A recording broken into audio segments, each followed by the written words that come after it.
চান্দ্র বর্ষের যে কয়েকটি মাস কোরআন এবং সুন্নাহর দৃষ্টিতে খুবই গুরুত্বপূর্ণ, তাৎপর্যপূর্ণ, ফজিলতপূর্ণ, তার মধ্যে একটি হলো রজব মাস, যে মাসটি শুরু হয়েছে কয়েকদিন হলো। আবার একই সঙ্গে আমাদের মুসলমানদের সমাজে ইসলামের নামে বানোয়াট, ভিত্তিহীন এবং ভুয়া যেসব আমল প্রচলিত আছে এবং কুসংস্কার, বেদাত প্রচলিত আছে যে মাসগুলোতে সবচেয়ে বেশি, তার ভেতরে একটিও হলো এই রজব মাস। যার কারণে একজন মুসলমানকে এই রজব মাসের তাৎপর্য, গুরুত্ব এবং করণীয়, পাশাপাশি এ মাস উপলক্ষে কুসংস্কার এবং বর্জনীয় বিষয়গুলো জানা অত্যন্ত গুরুত্বপূর্ণ। রজব মাসের ফজিলত এবং তাৎপর্যের একটি মাত্র পয়েন্ট এবং বিষয় আছে, তা হলো এই মাসটি সম্মানিত 4 মাসের একটি। আল্লাহ সুবহানাহু ওয়া তাআলা বছরের 12টি মাসের ভিতরে 4টি মাসকে সম্মানিত মাস হিসেবে ঘোষণা দিয়েছেন এবং সেই 4টি মাসের ভিতরে একটি হলো এই রজব মাস, আর বাকি 3টি হলো জিলকদ, জিলহজ এবং মুহররম, 11, 12 এবং 1 নম্বর মাস। আর এই চতুর্থ সম্মানিত মাস হলো রজব মাস। বিধায় সম্মানিত মাস উপলক্ষে এই মাসের মর্যাদা রয়েছে। সম্মানিত মাস উপলক্ষে যুদ্ধ বিগ্রহ করা যায় না, এই মাসেও তাই করা যাবে না। সম্মানিত মাস উপলক্ষে আল্লাহ বলেছেন ফালা তাজলিমু ফিহিন্না আনফুসাকুম, নিজের প্রতি অবিচার করা যাবে না। বিধায় গুনাহ, খাতা ইত্যাদি করা যাবে না, পাপাচার ইত্যাদি অন্য মাসের চাইতে এই মাসে না করার ব্যাপারে বেশি সচেতন এবং সাবধান থাকতে হবে। এটি একটি গুরুত্বপূর্ণ দিক এই মাসের। এর বাইরে রজব মাসের ফজিলত এবং মর্যাদাকে কেন্দ্র করে কোরআন এবং সুন্নাহয় বিশুদ্ধ সূত্রে একটি হাদিসও বর্ণিত হয় নাই। বিধায় একটি মাত্র মর্যাদার দিক হলো এই মাসের সম্মানিত মাসের একটি মাস। এই মাসকে কেন্দ্র করে যে সমস্ত ভুল ধারণা বা কুসংস্কার আমাদের সমাজে প্রচলিত আছে এবং সমাজে ছেয়ে আছে, তার ভিতরে প্রধান এবং সবচেয়ে বড় কুসংস্কারের বিষয় হলো অনেকেই মনে করেন রজব মাসটি হলো মেরাজের মাস এবং এই মাসের 27 তারিখে রাসূল আকরাম সাল্লাল্লাহু আলাইহি ওয়াসাল্লামের মেরাজ হয়েছে, এই ধারণা অনেক মুসলমানরা রাখেন এবং অনেকের ভেতরে এটা বদ্ধমূল আছে। শুধু তাই নয়, আমাদের সমাজে রজব মাসের চাঁদ উঠলে পত্রপত্রিকাতে, মিডিয়াতে দেখবেন যে সেখানে সংবাদের শিরোনাম করা হয় এভাবে যে পবিত্র রজব মাসের চাঁদ দেখা গিয়েছে, অতএব অমুক তারিখে শবে মেরাজ, অর্থাৎ সেই হিসাবে 27 তারিখ হয় অমুক তারিখ আর সেদিন শবে মেরাজ, অর্থাৎ রজব মাস মানেই হলো মেরাজের মাস। এই মাসের মূল প্রতিপাদ্য বিষয় হলো মেরাজ, যার কারণে এই মাসের অনেক ফজিলত এবং অনেক গুরুত্ব এবং মর্যাদা আছে বলে অনেকে মনে করে থাকেন, অথচ এর সাথে কোরআন এবং সুন্নাহর ন্যূনতম কোনো সম্পর্ক নাই। হাদিস শাস্ত্রের ইতিহাসে সবচেয়ে বড় মাপের হাদিস বিশারদদের একজন হলেন হাফেজ ইবনে হাজার আল আসকালানী রাহিমাহুল্লাহ। হাফেজ ইবনে হাজার আসকালানী রাহিমাহুল্লাহ নাম জানেন না অথবা তার ইলম থেকে উপকৃত হননি এমন একজন আলেমও সারা পৃথিবীতে খুঁজে পাওয়া কঠিন হবে। সেই হাফেজ ইবনে হাজার আল আসকালানী রাহিমাহুল্লাহ বলেছেন যে ওয়াদাকারা বাযুল কুসসা আছে, কোন কাহিনী রিসাইটার, কোন গল্পবাজ বক্তা তারা মানুষদেরকে বলে, বা গল্পবাজ লেখক তারা মানুষদেরকে জানায় যে নবী ইসলামের মেরাজের ঘটনা নাকি রজব মাসে হয়েছে এবং রজব মাসের 27 তারিখে হয়েছে। তিনি বলেন যে ওয়াদালিকা কিজবুন, আর এটা মিথ্যাচার। নবী ইসলামের নামে তিনি রজব মাসের 27 তারিখে তার মেরাজ হয়েছে এরকম কোনো গ্রহণযোগ্য বর্ণনা পাওয়া যায় না। নবী ইসলামের মেরাজ হয়েছে এটি ঠিক, এবং ইসরা হয়েছে সেটি কোরআন দ্বারা প্রমাণিত, বিদায় সেটাকে অস্বীকার করলে ইমানই থাকবে না, সেটি আরেক বিষয়। কিন্তু রজব মাসে হয়েছে এবং রজব মাসের 27 তারিখে হয়েছে, এর কোনো ভিত্তি, গ্রহণযোগ্য কোনো ভিত্তি কোরআন অথবা সহিহ সুন্নাহর কোথাও পাওয়া যায় না। নবী আলাইহিস সালামের মেরাজটা ঠিক কোন মাসে হয়েছে, কোন দিনে হয়েছে, কোন সময় হয়েছে, এই প্রসঙ্গে ইমাম ইবনে তাইমিয়া রাহিমাহুল্লাহ বলেছেন যে বিশুদ্ধ কোনো বর্ণনা দ্বারায় কোনো মাসের কথা নিশ্চিতভাবে জানা যায় না, কোনো দিনের কথা জানা যায় না, কোনো সময়ের কথা, তারিখের কথা জানা যায় না যে অমুক তারিখে, অমুক দিনে, অমুক মাসে নবী ইসলামের মেরাজ হয়েছে এটি নিশ্চিত, কিন্তু তার তারিখটা সংরক্ষিত নয় এবং এ বিষয়ে যতগুলো বর্ণনা পাওয়া যায় তার কোনোটি গ্রহণযোগ্য নয়। বিধায় এই মাসকে মেরাজের মাস এবং এই মাসের 27 তারিখে শবে মেরাজ এর রাত মনে করে সে রাতে বিশেষ কোনো আমল করা, এই রাতকে বিশেষ কোনো পদ্ধতিতে উদযাপন করা, এটি হলো রজব মাসের সবচেয়ে বড় বিদআত, যার সঙ্গে ইসলামের শরিয়ার কোনো সম্পর্ক নাই। সম্মানিত ভাই বন্ধুগণ, আমরা সেই আমলটাই করব সওয়াবের উদ্দেশ্যে, যে আমলটি কোরআনে অথবা নবী আলাইহিস সালামের হাদিসে বর্ণিত হয়েছে। এর বাইরে কোনো কিছু যদি আমরা করি সেটার নাম বিদআত হবে। বিধায় রজব মাসকে কেন্দ্র করে এই মেরাজ উদযাপন করা, শবে মেরাজ উদযাপন করা, এগুলো সবগুলো বিদআত হবে, এগুলো সবগুলো পরিত্যাজ্য হবে। আল্লাহ তাআলা আমাদেরকে বুঝার তৌফিক দান করুন। সম্মানিত ভাইয়েরা, যদি আমরা ধরেও নেই যে রজব মাসেই এবং রজব মাসের 27 তারিখে নবী আলাইহিস সালামের মেরাজ হয়েছে, তারপরও একটা কথা থেকে যায়, আর তা হলো নবী আলাইহিস সালামের মেরাজ হয়েছে মক্কায় এবং মক্কার শুরুর দিকে। তিনি এই মেরাজের ঘটনার পরে মক্কায় দীর্ঘদিন ছিলেন, মদিনায় দীর্ঘদিন ছিলেন, তার মৃত্যুর পরে তার সাহাবায়ে কেরাম দীর্ঘদিন ছিলেন। এই দীর্ঘ ইতিহাসের কখনো সাহাবায়ে কেরামের কেউ অথবা নবী আলাইহিস সালাম স্বয়ং নিজে কখনো এই মেরাজ উপলক্ষে কোনো প্রকার আমল, রাত্রি যাপন, দিনে রোজা বা কোনোভাবে এটাকে উদযাপন করা, আলোচনা পর্যালোচনা করা বা এই ধরনের কোনো কর্মসূচি তিনি দিয়েছেন বা পালন করেছেন, এরকম কোনো কথা কোনো হাদিস থেকে পাওয়া যায় না বিশুদ্ধভাবে। অতএব এই আমলটি আমরা যারা করে থাকি রজব মাসকে কেন্দ্র করে শবে মেরাজের উদযাপনের আমল, এটি সম্পূর্ণভাবে বিদআত এবং পরিত্যাজ্য। আল্লাহ সুবহানাহু ওয়া তাআলা আমাদেরকে বুঝার তৌফিক দান করুন। এর সাথে ইসলামের শরিয়ার কোনো প্রকার সম্পর্ক নাই। রজব মাসকে কেন্দ্র করে দ্বিতীয় যে আমলটি প্রচলিত আছে আমাদের সমাজে, সেটা হলো সালাতুর রাগায়েব। এই আমলটিরও কোনো গ্রহণযোগ্য ভিত্তি কোন সহিহ সুন্নাহয় পাওয়া যায় না। এই আমলটি বিদআত এবং কুসংস্কারের অন্তর্ভুক্ত। অনেকে বর্ণনা করে থাকে একটা হাদিসটি বর্ণনা করেছেন আনাস রাদিয়াল্লাহু তাআলা আনহু, যে রাসূল আকরাম সাল্লাল্লাহু আলাইহি ওয়াসাল্লাম নাকি বলেছেন যে কোনো ব্যক্তি যদি রজব মাসের প্রথম বৃহস্পতিবার দিবাগত রাতে 12 রাকাত নামাজ পড়ে, নফল নামাজ, এবং সেটা মাগরিব এশার মাঝখানে 2 রাকাত করে পড়ে, প্রথম রাকাতে সূরা ফাতিহা, এরপরে 3 বার সূরা ইন্না আনজালনা ফি লাইলাতুল কদর, এরপরে 10 বার সূরা কুল হুয়াল্লাহ, সিজদাতে বিশেষ সংখ্যক তাসবিহ এবং এরপরে বিশেষ সংখ্যক দুরূদ রাসূলের প্রতি, এগুলো যদি কেউ করে তার জীবনের সব গুনাহ মাফ করে দেওয়া হবে ইত্যাদি ইত্যাদি। এটাকে সালাতুর রাগায়েব বলা হয়। প্রিয় বন্ধুগণ, এই সালাতুর রাগায়েব সম্পর্কিত এই যে হাদিসটি পেশ করা হয়ে থাকে, এটি নবী আলাইহিস সালামের কোনো হাদিসের কিতাব থেকে খুঁজে পাওয়া যায় না।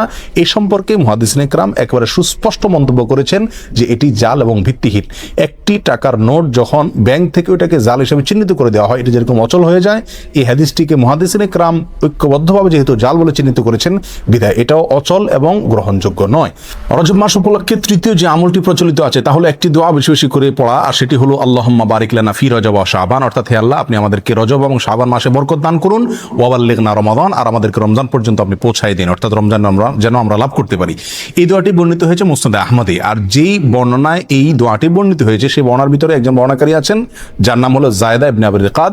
এই বর্ণাকারী সম্পর্কে ইমাম বুখারী রাহিমাহুল্লাহ বলেছেন যে মুনকারুল হাদিস, তার হাদিস গ্রহণযোগ্য নয়।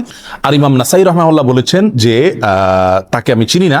অন্য এক কিতাবে তিনি বলেছেন সে মুনকারুল হাদিস, এবং ইবনে হিব্বান রাহিমাহুল্লাহ তার সম্পর্কে মন্তব্য করেছেন যে এই লোকের বর্ণিত কোনো হাদিস গ্রহণযোগ্য নয়। অতএব সমস্ত মন্তব্যের ভিত্তিতে এই হাদিসকেও বলা যায় এটি বিশুদ্ধ নয়।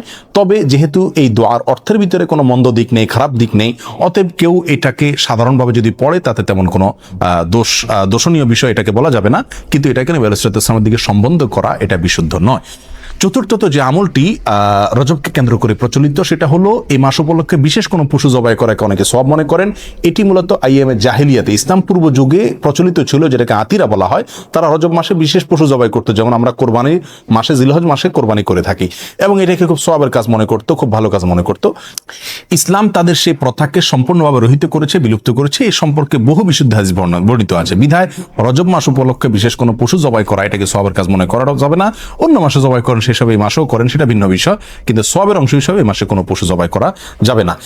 রজব মাস উপলক্ষে 5 নম্বর যে আমলটি প্রচলিত আছে অথচ তার কোনো গ্রহণযোগ্য ভিত্তি ইসলামী শরীয়তে নাই, তা হলো এই মাসে বেশি বেশি নফল রোজা রাখা এবং ইতিকাফ করা। অনেকে এটাকে খুব সওয়াবের কাজ মনে করেন যে রজব মাসে বেশি বেশি করে নফল রোজা রাখতে হবে। আর মজার বিষয় হলো বহু হাদিস বর্ণিত আছে এই রজব মাসে নফল রোজা রাখার বিষয়, তার একটিও বিশুদ্ধতার মানদণ্ডে উত্তীর্ণ নয়। একটি মাত্র হাদিস পাওয়া যায় সুনানে আবু দাউদের ভিতরে। এক লোক নবী আলাইহিস সালামের কাছে আসছেন, তার সঙ্গে 1 বছর পরে দেখা করছেন। নবী আলাইহিস সালামকে বলেন, ইয়া রাসূলুল্লাহ, আপনি আমাকে চিনতে পারেন না, আমি তো অমুক। তখন তিনি বললেন, তুমি তো সে মনে হচ্ছে না, অর্থাৎ চেহারা পরিবর্তন হয়ে গেছে তোমার, তুমি এরকম পরিবর্তিত কিভাবে হলে? তখন তিনি বলেন, ইয়া রাসূলুল্লাহ, এই 1 বছরে আমি কখনো দিনের বেলায় খাবার খাইনি, অর্থাৎ আমি রোজা রেখেছি সারা বছর। তখন তিনি বললেন, তুমি নিজেকে এত কষ্ট কেন দিতে গেলে? লোকটি বলে, ইয়া রাসূলুল্লাহ, আমার অনেক শক্তি আছে, আপনি আমাকে নফল রোজার অনুমতি দিন, সুযোগ দিন। তখন নবী ইসলাম বিভিন্ন ফরম্যাটে তাকে রোজা রাখার জন্য বললেন। একটা পর্যায়ে সে বাড়াইতে আরো বাড়াইতে চাইলো, আরো বেশি রোজা রাখতে চাইলো। তখন নবী ইসলাম তাকে বললেন, তুমি সম্মানিত মাসে রাখিও, সম্মানিত মাস চলে গেলে ছেড়ে দিও রোজা, এভাবে করে রাখিও তুমি। অর্থাৎ এই হাদিস থেকে বোঝা যায় রজব মাসে যেহেতু একটা সম্মানিত মাস, সেই হিসাবে এই মাসে রোজা রাখার কথা রাসূল সাল্লাল্লাহু আলাইহি ওয়াসাল্লাম তাকে বলেছেন। এই হাদিসে মূলত তাকে স্পেশালি বলা হয়েছে, এবং সম্মানিত মাস, এটা রজবের সাথে খাস নয়। বিধায় রজব মাসে নফল রোজার বিশেষ কোনো ফজিলত আছে এরকম মনে করাটা বিশুদ্ধ নয়। রজব মাসকে কেন্দ্র করে আরেকটি আমল প্রচলিত আছে, তা হলো উমরা বেশি বেশি করা। বিশেষ করে সৌদি আরবে প্রচলিত আছে, আর শিয়াদের ভিতরে এটা বেশি প্রচলিত আছে। শিয়ারা গোটা রজব মাসকে কেন্দ্র করেই অনেক আনুষ্ঠানিকতা করে থাকে, যার একটা প্রভাব আমাদের সমাজে পড়েছে। কারণ শিয়াদের অনেক প্রভাব এখন আমাদের সমাজে রয়ে গেছে, যার কারণে রজব মাসকে খুব বেশি ঘটা করে আমরা অনেকেই উদযাপন করে থাকি। তার ভিতরে একটি কাজ অনেকেই করে থাকেন, তা হলো বিশেষভাবে ওমরা।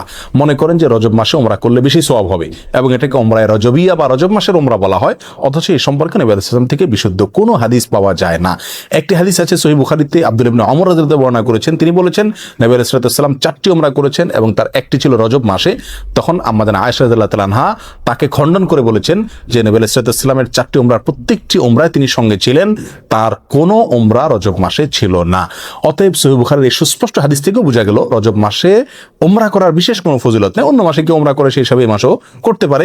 যেমনিভাবে রজব মাসে রোজারও বিশেষ কোনো ফজিলত নাই, কিন্তু অন্য মাসে কেউ 13, 14, 15 চাঁদের এই তারিখগুলাতে অথবা সম্বিশুদ্ধ রোজা রাখে, সেই হিসাবে কেউ রোজা যদি রাখে এটা ভিন্ন কথা, কিন্তু রজব হিসাবে যদি কেউ রাখে তাহলে সেটা বিদআত হবে। রজব মাসকে কেন্দ্র করে অনেক জাল এবং ভিত্তিহীন হাদিসে বর্ণিত হয়েছে। তার ভিতরে একটি হলো রজব আল্লাহর মাস, শাবান রাসূলের মাস, আর রমজান হলো তার উম্মতের মাস। এরকম একটা হাদিস অনেকে বর্ণনা করে থাকেন। এই হাদিসকে হাফেজ ইবনে হাজার আসকালানি রাহিমাহুল্লাহ বলেছেন, এই হাদিসের বর্ণনাকারীদের ভিতরে আবু বকর আন-নাক্কাশ নামে একজন বর্ণনাকারী আছেন, যে লোকটি মিথ্যুক এবং রাসূল সাল্লাল্লাহু আলাইহি ওয়াসাল্লামের নামে হাদিস বানানোর ক্ষেত্রে সে বিখ্যাত। আর তার সম্পর্কে অন্যান্য মুহাদ্দিসিন ইকরামের অনেকে আরো অনেক মন্তব্য করেছেন। তার ভিতরে ইমাম সৈয়দ রাহমাতুল্লাহ আলাইহি মুসনাদের ভিতরে ইমাম সানানি রাহিমাহুল্লাহ মুযুআত নামক কিতাবে তার সম্পর্কে একই মন্তব্য প্রায় করেছেন। বিধায় এটিও জাল এবং ভিত্তিহীন হাদিস। অনেকে রজব মাস সম্পর্কে আরেকটা হাদিস বর্ণনা করে থাকেন, অনেক খুতবাতে, অনেক আলোচনাতে আমরা অনেক হয়তো শুনে থাকবো, যে কোরআনের মর্যাদা সকল জিকিরের মধ্যে যেরকম শ্রেষ্ঠ, এরকম সকল মাসের ভিতরে রজব মাসের মর্যাদা শ্রেষ্ঠ। এই হাদিস যারা বর্ণনা করে থাকেন, এই হাদিস প্রসঙ্গে হাফেজ ইবনে হাজার আসকালানি রাহিমাহুল্লাহ এবং অন্যান্য হাদিস বিশারদ, বিশেষ করে জাল হাদিস বিশেষজ্ঞ উলামা ইকরামের অনেকেই বলেছেন যে হাদিসের বর্ণনাকারীর ভিতরে সিক্তি নামে একজন বর্ণনাকারী আছেন, আর এই বর্ণনাকারী, এই লোকটি জাল হাদিসের বিখ্যাত বর্ণনাকারী, অর্থাৎ রাসূল সাল্লাল্লাহু আলাইহি ওয়াসাল্লামের নামে মিথ্যা হাদিস বর্ণনা করার ক্ষেত্রে তার বিশাল খ্যাতি রয়েছে। এই সম্পর্কে রিজাল শাস্ত্রে একেবারে চিহ্নিত এই লোক, যার কারণে এই বর্ণনাটাও ভিত্তিহীন, জাল এবং বানোয়াট, ভুয়া রাসূল সাল্লাল্লাহু আলাইহি ওয়াসাল্লামের নামে মিথ্যা হাদিস। রজব মাস সম্পর্কে আরেকটি জাল বা ভিত্তিহীন হাদিস আছে, তা হলো রজব মাসে যে ব্যক্তি 3টি রোজা রাখবে আল্লাহ তাআলা তার আমলনামায় 1 মাস রোজার সওয়াব দিবেন, আর যে ব্যক্তি 7টি রোজা রাখবে আল্লাহ তাআলা তার জন্য জাহান্নামের 7টা দরজা বন্ধ করে দিবেন। এরকম একটা হাদিস অনেকে বর্ণনা করে থাকেন, এবং এই হাদিসকে জাল হাদিস সমগ্রের যত বই আছে, জাল হাদিসের কালেকশনের যত বই আছে, তার সমস্ত কিতাবেই এই হাদিসটি স্থান পেয়েছে। ইবনুল জাওজি রাহিমাহুল্লাহ আল মাওজুআত কিতাবে, সৈয়দ রাহমাতুল্লাহ আল মুসনাদ কিতাবে, শাওকানি রাহিমাহুল্লাহ ফাওয়াইদুল মুজমুআ কিতাবে এবং তাবয়িনুল আজাব কিতাবে ইবনে হাজার আসকালানি রাহিমাহুল্লাহ, এভাবে সমস্ত প্রায় জাল হাদিসের যে কিতাবগুলো আছে সেগুলোতে এই হাদিসটা স্থান পাইছে, অর্থাৎ এই হাদিসটি জাল এবং ভিত্তিহীন। এভাবে রজব মাসকে কেন্দ্র করে আরো অনেক জাল, ভুয়া এবং ভিত্তিহীন হাদিস আমাদের সমাজে প্রচলিত আছে। তার ভিতরে আরেকটা হলো, যে ব্যক্তি রজব মাসে রোজা রাখবে এবং 4 রাকাত নামাজ পড়বে, আল্লাহ সুবহানাহু ওয়া তাআলা জান্নাতে তার জন্য যে আসন রেখেছেন, তার যে মাকাম হবে, সেটা না দেখে তার মৃত্যু হবে না, অর্থাৎ দেখে তারপর মৃত্যু হবে। এই হাদিসটাও জাল এবং ভিত্তিহীন, বানোয়াট। এর সঙ্গে ইসলামী শরীয়তের কোনো সম্পর্ক নাই। ইমাম শাওকানি রাহিমাহুল্লাহ আল ফাওয়াইদুল মুজমুআ কিতাবে হাদিসকে জাল বলে চিহ্নিত করেছেন। ইবনুল কাইয়িম আল জাওজি রাহিমাহুল্লাহ আল মাওজুআত কিতাবে এটাকে জাল বলে চিহ্নিত করেছেন, এবং অন্যান্য কিতাবও চিহ্নিত হয়েছে। এটাও জাল এবং ভিত্তিহীন। সম্মানিত ভাই বন্ধুগণ, রজবকে কেন্দ্র করে আরো একটি ভুয়া আমল ইদানিং আমাদের সমাজে প্রচলিত বেশ কয়েক বছর থেকে দেখা যায়, এবং সামাজিক যোগাযোগের মাধ্যমে খুব বেশি প্রচলিত দেখা যায়। তাহলে অনেকে বলে থাকেন, অনেকে মেসেজ পাঠিয়ে থাকেন, ইনবক্স করে থাকেন যে রমজান অমুক তারিখে হবে, এই সংবাদ যদি আপনি এতজন লোককে দেন তাহলে আপনার জন্য জান্নাত ওয়াজিব হবে, ইত্যাদি ইত্যাদি। এটি আমাদের মূর্খতার একটা বড় প্রমাণ। আমরা কোরআন সুন্নাহ থেকে যে কত দূরে সরে গেছি, যে কোনো কথা, মুখরোচক কথা শুনলে আমরা সেটাকে গিলে খাচ্ছি ইসলামের নামে, এটার একটা বড় প্রমাণ হলো এই ঘটনাকে আমরা অনেকেই খুব গুরুত্বের সাথে দেখি, এবং এই মেসেজকে আমরা অনেকে চালাচালি করে থাকি। প্রিয় বন্ধুগণ, রমজানের সংবাদ কাউকে দিলে তার জন্য কোনো ফজিলতের কথা, কোনো মর্যাদার কথা কোরআন সুন্নাহর কোথাও বলা হয়নি। যারা এই মেসেজকে প্রচার করেন তারা আল্লাহ এবং তার রাসূলের নামে মিথ্যাচার করছেন, আর যারা মিথ্যাচার করছেন নবী সাল্লাল্লাহু আলাইহি ওয়াসাল্লাম বলছেন তাদের ঠিকানা জাহান্নাম। বিধায় এই ধরনের মেসেজকে আমরা ফরওয়ার্ড করব না এবং এগুলোকে ইগনোর করব। এর সাথে ইসলামী শরীয়তের কোনো সম্পর্ক নাই। সর্বসাকুল্যে আমরা খোলাসায় সামারিতে বলতে পারি, রজব মাসের বিশেষ কোনো ফজিলত এবং মর্যাদা নেই সম্মানিত 4 মাসের একটি, এই কথা ছাড়া। এ মাস উপলক্ষে বিশেষ একটি আমলের কথাও কোরআন ও সুন্নাহ বর্ণিত হয় নাই, এবং এ মাস উপলক্ষে বিশেষ কোনো রোজা, বিশেষ কোনো উমরা, বিশেষ পদ্ধতিতে সালাত, এমনকি বিশেষ যে আমলটি আমাদের সমাজে সবচেয়ে জলবায়ু প্রচলিত আছে, মেরাজের রাত্রি উদযাপন করা, সে রাত্রে জেগে ইবাদত করা, দিনে রোজা রাখা, এর একটি জিনিসও নবী আলাইহিস সালাম থেকে প্রমাণিত নয়। আর নবী আলাইহিস সালাম থেকে যেটি প্রমাণিত নয়, সেটা দেখতে যতই ভালো দেখা যাক না কেন, তার কোনো সওয়াব আমরা পাবো না। এটা বেদাত হিসাবে গণ্য হবে, আর বেদাতের ঠিকানা জাহান্নাম। আমরা অনেকেই বলে থাকি যে মানুষ এমনি মসজিদে আসে না, নামাজে আসে না, এক উসিলা যদি শবে মেরাজ উপলক্ষে মসজিদে আসে, আপনারা বাধা দিয়ে মসজিদ থেকে বের করে লাভ কি? তারা তো গান গাচ্ছে না, হারাম কাজ করছে না।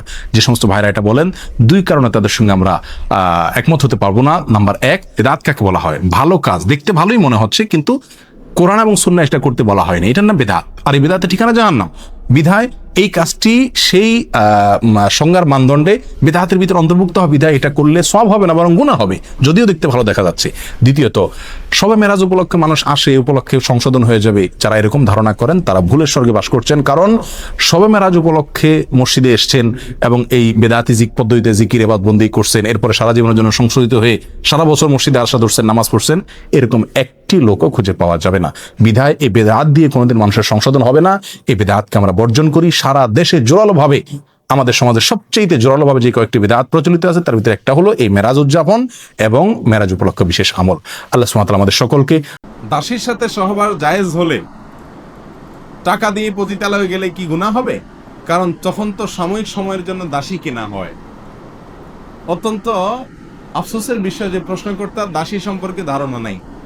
কৃত দাসী, সাধারণ দাসী না, কৃত দাসীর সাথে সহবাস করা জায়েজ আছে, স্ত্রীর মতো আচরণ করা জায়েজ আছে।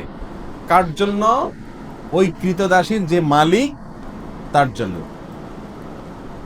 কৃতদাসীকে তিনি মনে করেছেন কৃতদাসী মানে হলো বাসার কাজের লোক, নাউযুবিল্লাহ। কৃতদাসী হলো যুদ্ধের পরে, মনে করেন মুসলিমদের সাথে অমুসলিমদের যুদ্ধ হলো, সেই যুদ্ধের পরে পরাজিত যারা, তাদের মধ্য থেকে যারা বন্দী হয়ে চলে আসছে, যুদ্ধবন্দী, এদের মধ্যে পুরুষদেরকে বলা হয় কৃতদাস আর মেয়েদেরকে বলা হয় কৃতদাসী। তাহলে যুদ্ধবন্দী হিসাবে গ্রেপ্তার হয়ে কোন একটা পক্ষের হাতে না আসলে তাকে কৃতদাসী বলা। যদি একটা লোক কাজের লোক হয়, কাজের বুয়া হয়, পুরুষ হোক মহিলা হোক, সে কখনো কৃতদাস কৃতদাসী না। কৃত দাস কৃতদাসী যাকে ক্রয় করা হয়, বিক্রয় করা হয়, এ অপশন আছে। এখন কৃতদাসী যদি যুদ্ধবন্দী হিসাবে আসে, যে ব্যক্তির মালিকানায় আসবে, অর্থাৎ যোদ্ধাদের মধ্যে যে বন্টন করা হবে যুদ্ধলব্ধ সম্পত্তিতে, যার ভাগে পড়বে সে তার মালিক। সে চাইলে তাকে রাখতে পারে, চাইলে তাকে বিক্রিও করে দিতে পারে। এ হলো কৃতদাস দাসী সম্পর্কিত সংক্ষেপে কথা।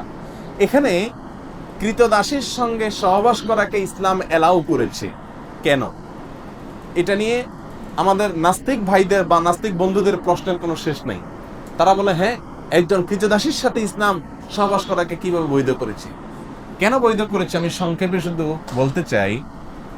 মনে করুন বাংলাদেশে মানুষের সাথে অন্য কোনো দেশে মানুষের যুদ্ধ হলো, যুদ্ধে যারা গ্রেপ্তার হয়ে বাংলাদেশে মানুষের কাছে চলে আসলো, তাদেরকে যদি পরাজিত শক্তি যারা, তারা তাদের যুদ্ধবন্দীদেরকে নেওয়ার জন্য কোনো চুক্তিতে আসতে পারলো না, যে কোনো ভাবে নিতে পারলো না, ফেরত নিতে পারলো না, এখন এই লোকগুলা যুদ্ধবন্দী হিসাবে যাদের হাতে আছে তাদের কাছে কিভাবে থাকবে?